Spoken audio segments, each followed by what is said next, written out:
Good morning and welcome to the Hobby Breakfast Show. It's Onod here and I'm joined by OT. Hello. As you've probably seen by the title of today's video, we are going to be discussing FAQs in Middle-earth. Specifically, that we're really going to be kind of thinking about, I think, sort of how FAQs are kind of moving the game away from what I would call a kind of common sense approach. And it's making the game, in my opinion, a lot more technical and a lot more kind of you have to really kind of now start learning what each individual rule does rather than it being maybe slightly more sort of intuitive. I don't know if that's fair. Do you feel like that's fair? I think there's definitely something in it. Like I don't know if it's like if it's maybe just something that we've been quite lucky with SBG up until now, because like I know in 40k, for instance, it's definitely been like significantly worse than it's ever been in SBG. So it may just be we're a bit spoiled. But yeah, it does feel like there's been a slightly odd change of direction with some of the FAQs. Yeah, I feel like it's just sort of moving towards a more technical understanding of games, driven, I think, by kind of tournament play.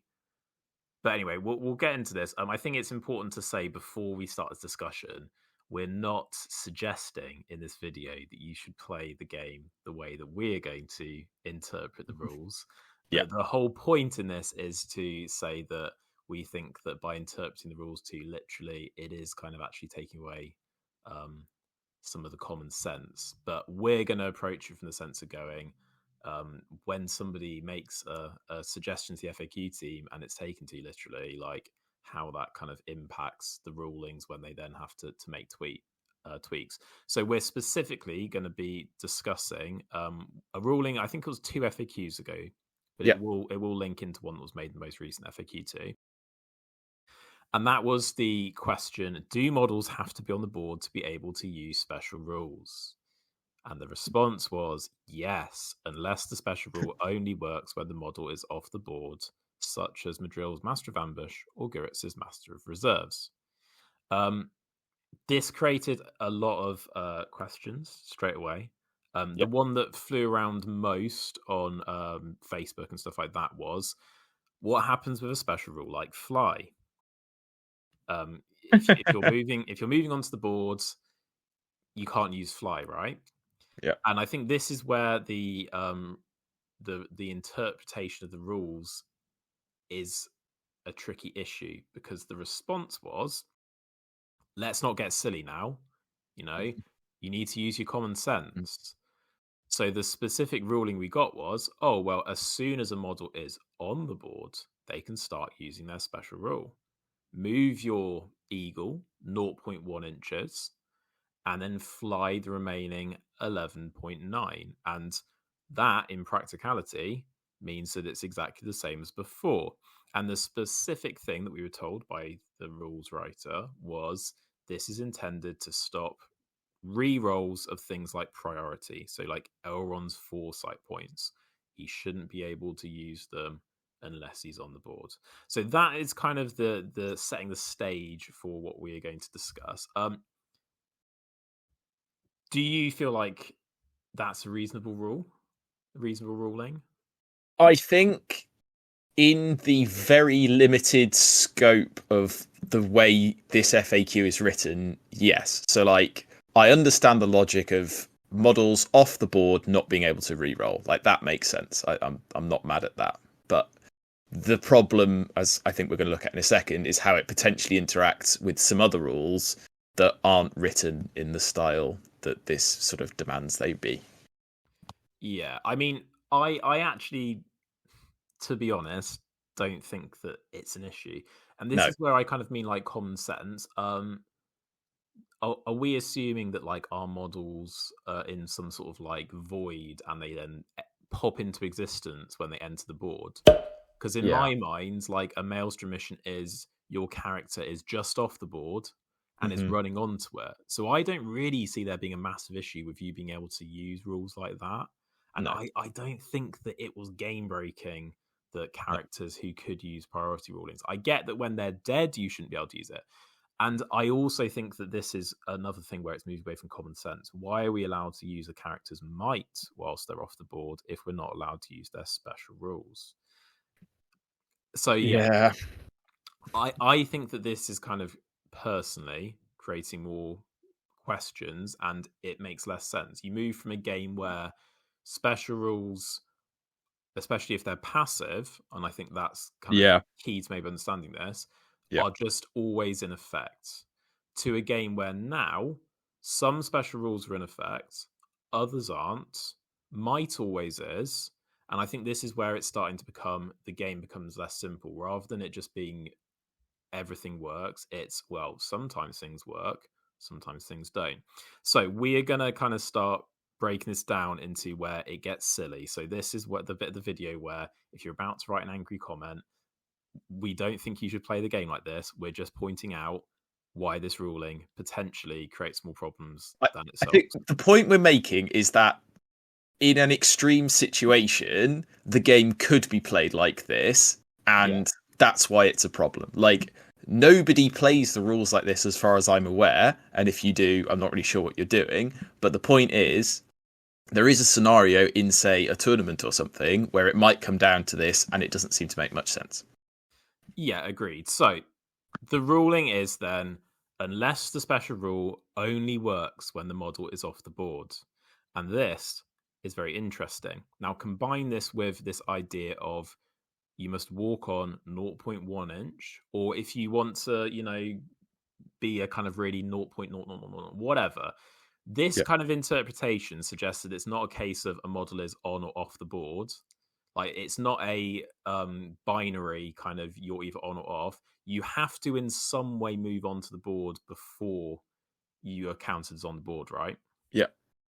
Which makes things really interesting. So let's run over some rules examples. They're not very likely to happen, some of these, but let's just say for the case of argument. Now, I think Madril's Masters of Ambush is a really interesting addition here, because Madril's rule, as far as I can tell, is fairly unique in a lot of special rules in that he actually has it specified how his rule should work in every single instance. Yeah. So his rule says if you're off the board in this scenario, follow this. If you're on the board, follow this. If you're following Maelstrom, follow this. And I think actually that that's the way that it should be done, right? If you don't want a rule to apply whilst it's off the board, I kind of think that that should be written into the rule itself. Mhm. That Yeah. you can just add a tagline, Elrond may not use his farsight points unless he is on the board. If that's how you want the rules to work. That's my personal understanding. Yep. No, I think there's a lot of logic to that. I like, again, that wouldn't be a long bit of text, and it would just be very clear, and it would avoid all of this potential confusion. Yeah, but let's get technical now. The special rule, unless the special rule only works when the model is off the board, Master of Ambush has all of the different rules on one special rule. So technically, by the letter of the law, he shouldn't be able to use his special rule when he's off the board, even though it explicitly says he can, because other parts of the rule work whilst he's on the board. Yeah. I don't think you should play the game like that. And I think Madril's a unique case because actually, I think the argument could be made that, well, his special rule does stipulate a specific instance where it only works off the board. But hopefully people can see where we're going here. This ruling is interesting, right? And there are loads which are much less clear than Madril. Madril is probably this done right. Let's look at some examples of where things are confusing. We're going to start off with the Dead of Dunharrow's Spectral Walk. The Dead of Dunharrow can move over water freely. However, much like the Eagles, if we're saying that they don't get this rule till they're on the board, they have to move on to the board 0. whatever before this rule takes effect. Should you enter the board over deep water, that means that the Dead of Dunharrow's Spectral Walk doesn't work until they have already touched deep water, in which case, presumably they need to take a drown test, correct? Hey, that would be like, if you are assuming that, because then this also raises the question of what counts as being like on the board, because it, as you're saying, in order to come onto the board, they must have to have touched water. So I guess logically they can't enter the board without touching water, so they'd have to take a drown test. And this is where, of course, although it isn't ever written in FAQ, the ruling of the rules writer on Facebook was a model can be considered on the board as soon as their base has moved a fraction of an inch. So yeah, this also raises the question though, right? What if you move a regular model onto the board, and if they now count as not being on the board, and you have to take a test if you assume you're moving them over water, does that mean that they stop with only a tiny bit of their base on the board?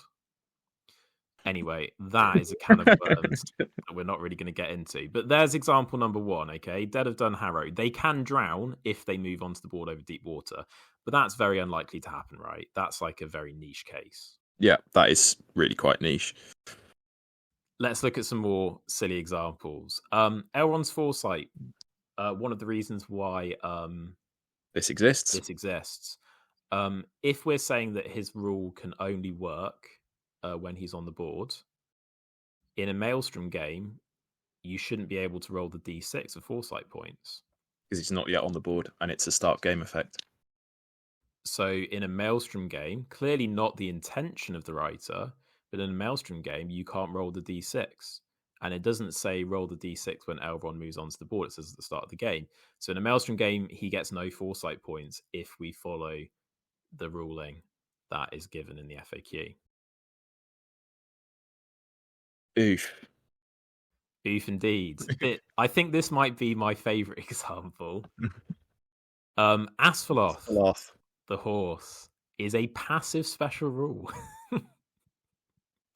Now that's an odd one, isn't it? I'm not sure how I feel about that. This is the less silly interpretation of the rule. I will get onto the more silly interpretation, which I particularly enjoy. But even if we just say you're buying Asphalloth and we don't quibble with that, passive special rule, part of that special rule states he has a 12-inch move. If you start with a Maelstrom mission, should Asphalloth only have a 10-inch move until he is on the board? And if he only has a 10-inch move at the start of his move, how does it work? Does he switch to a 12-inch move once he's on the board? Or because he's already started moving, does it apply 10 inches for the rest of the turn? See, it's just unclear, isn't it? Like, how does that work? Because it's not a fly. It's not that he is moving on and then he is taking flight. The special rule is the thing that makes him have the 12-inch move.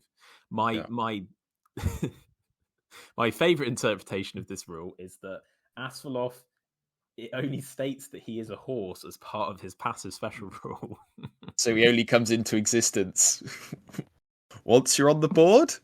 Well, we could argue that presumably this means, therefore, that you must enter the board without a mount, because Asphalloth doesn't count. And then Asphalloth, he appears. But does he appear as a horse, or does he appear already mounted? And if he appears as just a horse, presumably he then immediately flees. Because he'd fail his courage test. Because he wouldn't have a mount, and he doesn't have an attacks characteristic. Anyway, that is definitely the most ridiculous ruling of this idea that Asphalloth is only counted as a horse as part of a passive rule, which doesn't work whilst he's off the table. So make of that what you will. We move on now to the Dwarf Shield Bearers in Defense of the King. At the start of the game, he picks a single dwarf hero. However, the rest of the rule works whilst he's on the board. So again, in a Maelstrom game, you can't pick your dwarf hero, so this rule doesn't count, because it's only if the rule works when they're off the board. This rule works when you're on the board. So yeah, Maelstrom game, sorry, dwarf, the one person who uses a dwarf shield bearer. He's even worse now. Sorry about that. Oh, I think presumably that one. I mean, obviously, you'd hope it would never come up because people would play the rules sensibly. But also, I think it's quite unlikely that an issue with the dwarf shield bearer ever actually comes up in competitive play. No, probably not. But again, like we can play the rules sensibly, and I think it's the issue is people who are trying to break the rules and the ones Yeah, who aren't playing it sensibly create the problem that the FAQs needed in the first place. yeah. And that's kind of my point. Like, oh, clearly, don't this isn't how the rules meant to be worked. Anyway, Yeah. we continue. Greema's a traitor within. This is a fucking minefield. How does this work in a Maelstrom game? Because presumably could he just never deploy, or does he have to deploy with your friendly troops, or Well, it says you can add him to another unit's warband, yeah, but if you can't use a special rule until he's on the board, how can you add him to a warband until he's already on the board? by which point he's deployed, so he can't join another warband. But this is like this one. You could argue even in non-Maelstrom games just completely breaks Grima because Yeah. can like where do you put him on the board? Because you can't use the special rule to allow him to deploy until he's deployed. If we take the ruling as Yeah. a special rule only works when you're on the table. Mm-hmm. So Jesus Christ. I don't even want to think like how this ruling would officially be played, but I think it basically does mean that Grima just has to be deployed as a regular independent character Yeah. if you read it as normal, Mm-hmm. unless you place him down and then pick him back up and place him where he is going to go as part of the warband.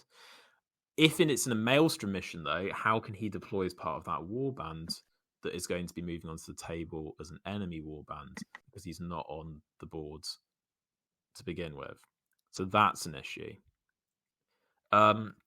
There's a couple of Hobbit ones which are quite funny. They're both similar interactions. Gaffer's Leave My Flowers Alone and Baldo's Master of Traps. Both of them are placed after deployment, which Mm-hmm. means if they're not on the board, you can't place their special items Yeah. because it's after deployment. The rule works when they are on the board, so therefore it cannot work when they're off if you follow the exact wording of the rules. Yeah. So again, spicy. Do you want to quickly run through because the ones should the Hobbit book, Which you don't own. I think the Hobbit book has perhaps the best example of where this rule actually probably will come up in a tournament at some point. But Yeah. keep going. So there's a couple of ones that are similar to the previous ones we looked at. So for instance, start of the game. Actually, so Raza is not Hobbit, he's Gondor at war, but it's a similar idea. Start of game, you have to select an enemy hero. How can you do that if you're not on the board?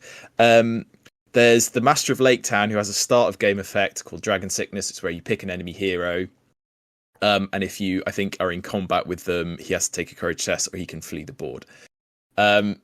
Yeah, I'm not really sure how that interaction would work. And again, like, I think some of these would be solved quite easily with just a stipulation on like start of game effects can be resolved off board or something. Like that would seem to fix quite a few of these. But yeah, my favorite one is the Goblin Scribe, which just so in his profile he has a 0-inch move. And in Maelstrom missions, you have to move on to the board. And the Goblin Scribe has a special rule that says he can be carried as if he's a heavy object. I think this is the one which actually probably does potentially need an FAQ. Because he's not a siege engine. No. So he doesn't apply to that rule. He is a character with a stat line. And this rule means that he could never enter the board because he has no movement. How can you pick him up to bring him onto the board if you're existing in this void? If he doesn't apply the special rule that makes him a heavy object that can be lifted until he's already on the board. And I think that's a legitimate question. And it's a silly reading of the rule. But this is kind of why I was kind of like, we should do a video on this to cause anger and lose some subscribers for the ultimate goal. But just to kind of say to people, like, genuinely, like, the way that people are interpreting the rules that creates the need for these FAQs is creating just more and more problems. The more people try to look for like this kind of microscopic, like rules lawyery way of reading the rules, it just doesn't make sense. And Yeah. this kind of leads in the latest FAQ. Again, people have pointed this out numerous times. This change the rule fly. You read it at first and you think to yourself, okay, yeah, that makes sense. A monster that's flying around shouldn't be able to hide behind a hobbit. But Yeah. Yes. but an equally big monster can now hide behind a hobbit. And if you don't use your fly when you move, so you're definitely on the ground, you can't take cover behind a hobbit, but you can take cover behind a hobbit-sized wall. It's just muddying the water. It's a game. Like, it's fine for things to not always make exact sense, but it's like you're changing the rules because you think it makes sense, but actually it's just overcomplicating a game that is meant to be more straightforward, you Yeah. know? I mean, that's one of the beauties of SBG, especially like at, because I've been to a couple of tournaments this year, like talking to people who used to do 40k. Like, one of the things that they really enjoy about it is that there aren't all these barriers to accessing the game and just being able to, you know, put some models down and play. But like, if you keep getting, and if this list of FAQ gets longer and longer and longer, it starts to become just like, you know, to maybe a newer player who, you know, hasn't been following all the FAQ and stuff, like they could get caught out. And yeah, that's not what the game should be, at least in my opinion. It's making things counterintuitive. It's I can use might points whilst I'm off the board because they're not special rules, so I can affect a maelstrom roll with a might point, but I can't use a special rule. And I can't use a special rule that might give me that mighty point back if I'm old or young, Yeah. because I'm not on the board. But that doesn't make sense because he can use the mighty point in the first place. So what's wrong with him using that special rule? That's clearly not how the rule was written. Like, Yeah. if we're going back to previous editions, nobody played it this way for years and years and years, and none of the rule got changed back then. No one went, "Oh, this is wrong." Mm-hmm. It's just odd that suddenly, last couple of FAQs, they're bringing in things which are intended to nerf very specific rules, but they're fundamentally then altering the way that things have been done for years and years that was completely logical and straightforward, when actually they just need to nerf the rule that they specifically want to target. Yeah. You just need to add a line to Elrond's Farsight special rule. Mm-hmm. Elrond must be on the table. Boom. Job done. Or if you really do believe that models have to be on the board to use special rules, and that was always the intention, Mm-hmm. I think there needs to be, again, why did you bring in the idea of active and passive special rules? Like, Yeah. this is somewhere where you can use them. Passive special rules are meant to be, they always apply to the character, you can't take them away. So it's logical that they always apply when they're off the board too. Mm-hmm. And Yeah. if there are then rulings where you feel like that doesn't quite work, then change them like you did with the shade. Make it an active special rule Yeah. so that it can only be used on the table. Both, I think, really sensible solutions. You know, both ways of doing it. So Yeah. We'll see. yeah. Yeah. I don't know. It was just something that I wanted to make a very short video to point out, see what people think, see whether people now hate the channel because we've potentially started an argument, which I very much doubt because we're not a big enough channel. But just to kind of say, like, I kind of feel like if you just don't be a dick, you can play the game, Yeah. and you don't need these FAQ rulings that overcomplicate things. Right. It seems interesting to me that Middle Earth is a game that feels driven by tournament players, even though actually I feel like it was always intended to be a narrative game. Yeah. Like, so much energy is put into the narrative side of things, and yet most people play it as a tournament game. Nothing wrong with that, of course. Yeah. And the rules are quite well balanced compared to a lot of miniature games out there. Not the most balanced, but relatively well balanced. It just seems odd to me though that like the rules are being fine tuned more and more and more towards this kind of competitive edge, removing anything which kind of can be ambiguous, but creating more ambiguity. And then it's just a constant cycle of add rules, change the way rules work, make sure that, you know, it's logical from a very kind of strict tournament aspect where people are trying to game the system by hiding fucking Yeah. Gulliver behind a single orc to get in the way test. And it's like you don't really need it in the game. Like, if Gulliver's a problem, nerf Gulliver rather than changing fundamentally how the fly rule works. Yeah. Which has never been a problem for years and years. Anyway, hopefully that wasn't too ranty. Hopefully it did have a point. We'll see how that edits up. Wasn't a funny episode, was it? No, quite bitter actually. Yeah. There you go. Should we quickly insert a joke? No, all my jokes recently were quite bitter as well, so I don't really know if there's a joke to come out of this. No, I'm not even going to try. Otherwise, I think I'll get myself in trouble. You can edit in a joke. I'll edit in a joke. Why don't you ask a hobbit for money? I don't know. Why don't you ask a hobbit for money? Because they're always a little short.